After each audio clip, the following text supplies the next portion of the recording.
พี่น้องสบายดีสุขุสุขคนมื้อนี้มาดำน้ำบ่อมานไหมพี่น้องนาวานเนาะหาพี่น้องป้องไปเพื่อนแถวนี้แหละพี่น้องมาซอยนามื้อนี้กะขาเป็ดขาไก่เพิ่นกินพี่น้องมื้อนี้กะสบายดีเด้อสุขุสุขคน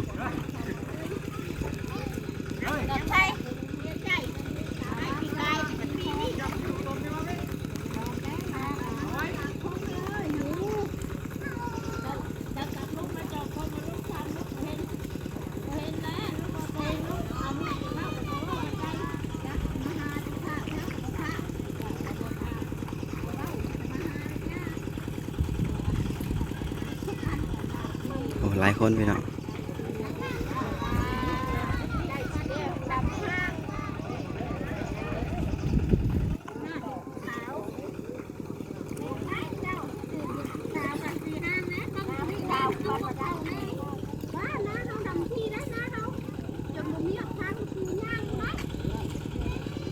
ม่วนซื่นโฮเซลพี่น้องบ้านเฮา